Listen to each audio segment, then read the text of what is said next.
এইভাবে কড়াতে আমি এবার ঘুরিয়ে দিচ্ছি। আটা দিয়ে ডিম পরোটা বানানো হয়ে গেছে। আর দেখুন কত সুন্দর হয়েছে দেখতে, কালারটাও কিন্তু খুব সুন্দর হয়েছে। হাতের কাছে থাকা আটা দিয়ে আর মাত্র দুটো ডিম দিয়েই কিন্তু এই পরোটা বানানো হয়ে যায়। আর হাতের কাছে আটা তো প্রত্যেকের বাড়িতেই থাকে আটা, হাতের কাছে আটা থাকলে এইরকম কিন্তু পরোটা বানানো যায়। মাত্র দুটো ডিম দিয়ে আমি 4টে পরোটা বানিয়েছি। আর এইরকম পরোটা কিন্তু সকাল বা বিকেলে কিন্তু খেতে পারবেন, আর একটা খেলেই কিন্তু পেট ভরে যাবে। আমি আপনাদেরকে একটা ছিঁড়ে দেখাচ্ছি। এই দেখুন কত সুন্দর হয়েছে ডিম দিয়ে পরোটা। আর প্রত্যেকেই খেয়ে কিন্তু প্রশংসা করবে, বাড়ির সকলেই খেয়ে। নমস্কার বন্ধুরা, নিয়াজ কিচেনে সবাইকে স্বাগত জানাই। আজকে আবারও ফিরে এসেছি নতুন একটা রেসিপি নিয়ে। আজকে আমি আটা দিয়ে আর ডিম দিয়ে পরোটা বানিয়ে আপনাদের সঙ্গে শেয়ার করব। আপনারা তো পরোটা অনেকেই খেয়েছেন বা রুটিও খেয়েছেন। আজ রোজ রোজ কিন্তু রুটি খেতে ভালো লাগে না, আর পরোটাও একঘেয়ে খেতে ভালো লাগে না। আজকে আমি ডিম দিয়ে একদম নতুন পদ্ধতিতে পরোটা বানিয়ে আপনাদের সঙ্গে শেয়ার করব। আপনারা প্রথম থেকে শেষ পর্যন্ত পুরো ভিডিওটা দেখবেন, আশা করি ভালো লাগবে। দেখুন, এই পরোটা বানানোর জন্য প্রথমে আমার লাগবে ডিম। এখানে আমি 3টে ডিম নিয়েছি, 3টে ডিম আর 1 বাটি আটা নিয়েছি। এই আটা দিয়ে আজকে পরোটাটা করব। আর ডিম দিয়ে আপনারা আটার পরিবর্তে এখানে ময়দা ব্যবহার করতে পারবেন। এখন এই আটাটা আমি একটা বাটিতে নিয়ে নেব। দিয়ে দেবো পরিমাণ মতো লবণ। আটার সঙ্গে এই লবণটা খুব ভালো করে মিশিয়ে নেব। এখন অল্প অল্প জল দিয়ে আটাটা মেখে নিব। আটা মেখে একটা ডোয়ে পরিণত করে নিয়েছি। এখন এই ডোটা আমি ঢাকা দিয়ে রেখে দেব। 3টে ডিম নিয়েছি, এখন এই ডিমগুলো আমি ভেঙে নেব।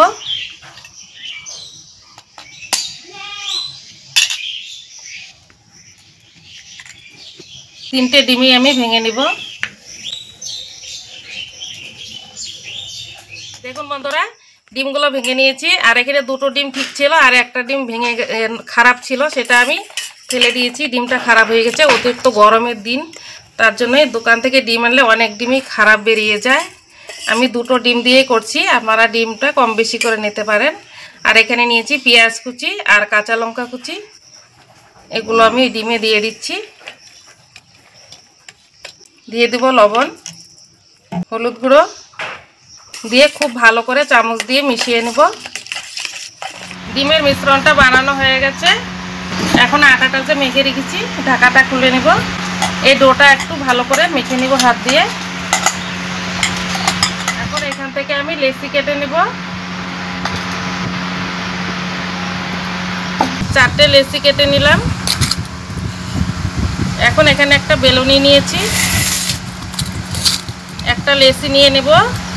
নিয়ে হাত দিয়ে একটু গোল করে একটু শুকনো আটা দিয়ে এই রুটিটা আমি বেলে নিব।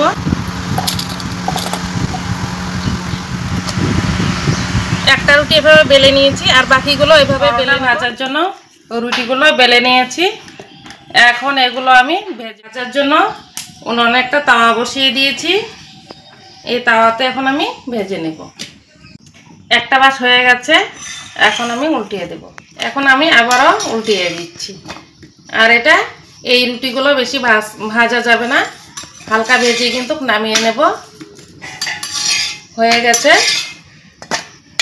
আর বাকিগুলো আমি এইভাবে ভেজে নিই। পরোটাগুলো মানে পরোটা বানানোর জন্য যে রুটিগুলো বানিয়েছি সেগুলো আমার ভাজা হয়ে গেছে। আর এখানে পরোটা ভাজার জন্য উনুনে একটা কড়াই বসিয়ে দিয়েছি। কড়াইটা গরম হয়ে গেছে। এখন আমি কড়াতে তেল দিয়ে দেব, অল্প করে তেল দিয়ে দেব। সমস্ত কড়াতে তেলটা এইভাবে গড়িয়ে নেব। হয়ে গেছে। এখন এখান থেকে আমি ডিমের মিশ্রণ কড়াতে দিয়ে দেব।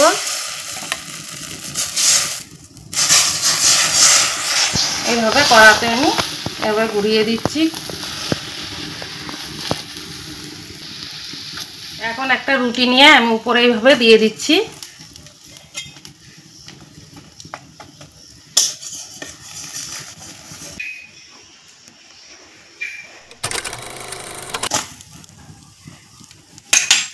এই দেখুন আমি উল্টিয়ে দিলাম। এখন আমি চারপাশ দিয়ে তেল দিয়ে দিচ্ছি। এখন একটু বেশি করেই তেল দিয়ে দিব ভাজার জন্য। তেলটা দিয়ে এইভাবে একটু অপর সাইডটা একটু ভেজে নিয়েছি। এখন আমি আবারও উল্টিয়ে দিচ্ছি, দিয়ে আবারও আর তেল দিব না, যতটুকু তেল আছে ওইটুকুই হয়ে যাবে। আবারও ভেজে নিচ্ছি। এই দেখুন হয়ে গেল, আর বাকিগুলো আমি এইভাবে ভেজে নিয়ে গেছে। আর দেখুন কত সুন্দর হয়েছে দেখতে, কালারটাও কিন্তু খুব সুন্দর হয়েছে। হাতের কাছে থাকা আটা দিয়ে আর মাত্র দুটো ডিম দিয়েই কিন্তু এই পরোটা বানানো হয়ে যায়। আর হাতের কাছে আটা তো প্রত্যেকের বাড়িতেই থাকে আটা, হাতের কাছে আটা থাকলে এই রকম কিন্তু পরোটা বানানো যায়। মাত্র দুটো ডিম দিয়ে আমি 4টে পরোটা বানিয়েছি। আর এই রকম পরোটা কিন্তু সকাল বা বিকেলে কিন্তু খেতে পারবেন, আর একটা খেলেই কিন্তু পেট ভরে যাবে। আমি আপনাদেরকে একটা ছিঁড়ে দেখাচ্ছি। এই দেখুন কত সুন্দর হয়েছে ডিম দিয়ে পরোটা, আর প্রত্যেকেই খেয়ে কিন্তু প্রশংসা করবে, বাড়ির সকলেই খেয়ে ভালো পাবে। বন্ধুরা, আজকের এই রেসিপিটি ভালো লাগলে আপনারা লাইক কমেন্ট করবেন। আপনাদের লাইক কমেন্ট আমার নিত্য নতুন ভিডিও করার জন্য অনেক উৎসাহিত। ততক্ষণে সুস্থ থাকবেন, ভালো থাকবেন, ধন্যবাদ।